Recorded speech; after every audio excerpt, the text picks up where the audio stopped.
সালামু আলাইকুম রহমতুল্লাহ।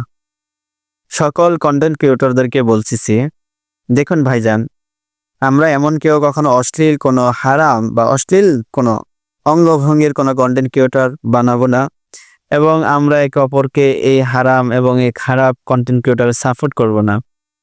দেখেন, পৃথিবীটা এমনি অনেক নাজেহাল অবস্থায় আছে। আমরা মুসলিম উম্মাহ এমনি আমরা অনেক কষ্টে আছি।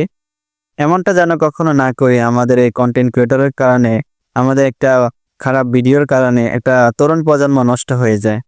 এটা আমরা কখনো না করি। আমরা সবসময় আমাদের মেধাটাকে ভালো কোনো কাজে ব্যয় করি। ভালো কোনো কাজ করলে হৃদয় ভালো থাকে, বিবেক ভালো থাকে। খারাপ কাজগুলো করলে আপনার হৃদয়টা নোংরা হয়ে যাবে, আপনার মাথা বিবেকের চিন্তা ভাবনাটা নোংরা হয়ে যাবে। সবসময় ভালো একটা কাজ করবেন, হৃদয় একটা প্রশান্তি পাবেন, এবং আল্লাহ পাক রব্বুল আলামিন হৃদয়টাকে শান্তিতে ভরিয়ে দেবে। যদি আপনি কখনো ভিউ পাওয়ার জন্য কিংবা আপনার ফেজ এবং চ্যানেল বড় করার জন্য আপনি এমন কিছু থাম্বনেইল কিন্তু এমন কিছু ভিডিও আপলোড করলেন যে থাম্বনেইল এবং ভিডিওর কারণে মানুষের হৃদয়ে খারাপ কোনো চিন্তা ভাবনা আসতে পারে। অতএব এটা না করি। আমরা সবাই সচেতন মানুষ, মানবিক মানুষ, আমাদের বিবেক আছে। আমরা ভালো খারাপকে চয়ন করতে পারি। অতএব আমরা এটাও পারবো যেখানেও আমাদের ব্যক্তিত্বটা সুন্দর হোক।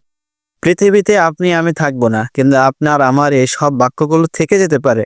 কোনো না কোনো কারণে, কোনো না কোনো সময় মানুষ আবার এটাকে উপস্থাপনা করতে পারে, কিন্তু সেটা যদি খারাপের জায়গা হয়, এর খারাপ ফলাফলটা কিন্তু আপনাকে ভোগ করতে হবে। সেটা মাথায় রেখে বাকি কাজগুলো করতে হবে। খারাপ মানুষের দ্বারা হবে না এমন কিছু না, খারাপ কাজ মানুষের দ্বারা হবে, এটা সৃষ্টিকর্তাও বলছে। কিন্তু সে খারাপটা যদি চিরস্থায়ী হয়ে যায়, সেটার জন্য কঠিন কঠিন শাস্তি আমাদের ভোগ করতে হবে। তাই আমাদের জীবনে এমন কখনো না হোক যে আমাদের খারাপ কোনো বিষয় চিরস্থায়ী হয়ে আছে। আমরা সবসময় চেষ্টা করব আমাদের খারাপ কোনো কাজ আমাদের দ্বারা হয়ে গেলে রব্বে কারিমের কাছে আমরা সবসময় খারাপ কাজের অনুশোচনা করে তওবা করে নেবে। আর ভালো কাজগুলো করলে সৃষ্টিকর্তা আমাদেরকে এর ভালো প্রতিদান আমাদেরকে ফেরত দেবেন ইনশাআল্লাহ। আসসালামু আলাইকুম।